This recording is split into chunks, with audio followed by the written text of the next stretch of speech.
Hi, I'm Janeen Brown, and you've just heard me speak with my students about our first writing assignment of the year, which will concentrate on their lives.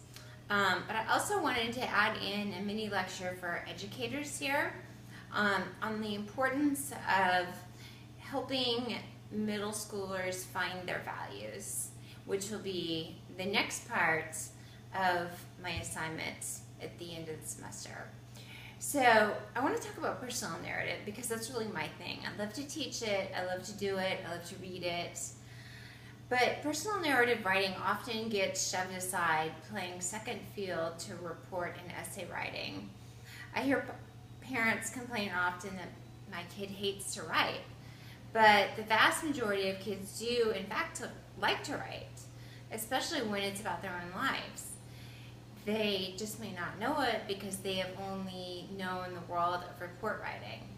My hope is that all students will have a chance to write creatively, to learn to love words and language. This is all good, even great. However, I want to dig a little deeper into my students' lives and encourage them to acknowledge significant life events and then develop a set of values based on those identified life events. So in the spirit of simplification, let's look at this assignment as two parts. The first is a personal evaluation and 5-paragraph essay, which you've already heard about, called My Life.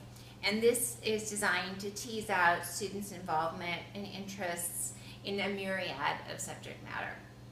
From what I've learned in my text, what every middle school teacher should know, becoming aware of individual student interests and needs is imperative early on in the process for a middle school teacher.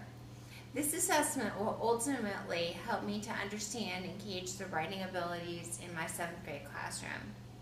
Students will complete a very comprehensive worksheet for 2 days, and then they will be split into small groups to discuss what they have learned about themselves. Meanwhile, as my text also suggests, I will call up each student individually and provide 5 minutes of guidance on what topic or topics that might be worthy of an essay based on the information that the student has provided on his or her life. First draft essays will be due at the end of the first week of school, and I will take as much time as needed to evaluate each, make comments and suggestions, and return the drafts to students. Final essays will be due during the middle of the 2nd week of school, at which point we will segue into a values discussion and essay, which I plan to detail for the final project of English 550. Values are extremely important to me, and let me take a moment to explain why I think it is critical to help middle schoolers establish values early on. Children grow up in families and in schools. The experience they have in schools helps shape the adults they will become and the world they will inhabit. The problem, as I see it, is that our schools traditionally have a laissez-faire attitude toward teaching values. Morals, beliefs, and traditions happen at home. Papers, pronouns, and test after test after test happen in school. What I love about the text that I mentioned earlier is that it stresses that this is a huge problem. Some teachers seem to believe that it is possible to teach students without imparting any values.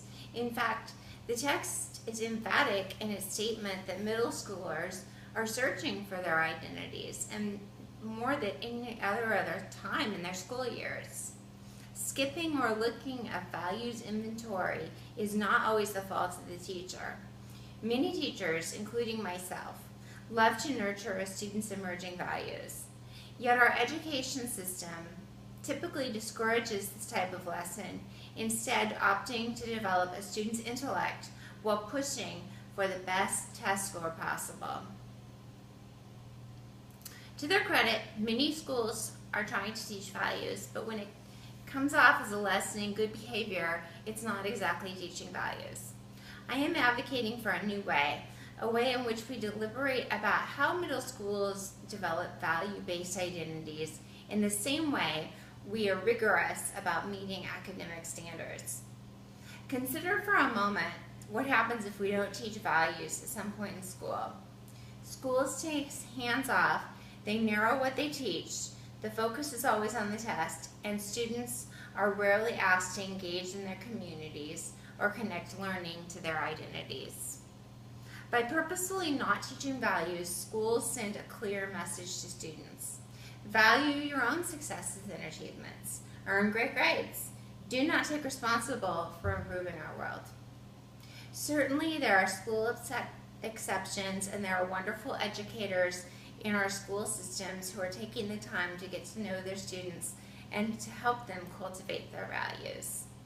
The text I mentioned earlier devotes full chapters to understanding middle school teachers or students and helping them in turn to understand what they stand for in our ever-changing world. But authors indicate this is not the norm, and that educators who want to truly know their students beyond their test scores will have to take risks and be courageous. This is why I am starting my 7th grade class with such a comprehensive lesson about their own lives. By having statements from them about what, how, and why of life, I can better equip my students to start to understand their own place in the world and to become young advocates of change, which I will detail more at the end of this semester for our final project. When we understand each other, adults and teens alike, we are better equipped to work together and do superior things in the classroom that are not driven by test scores or class scores.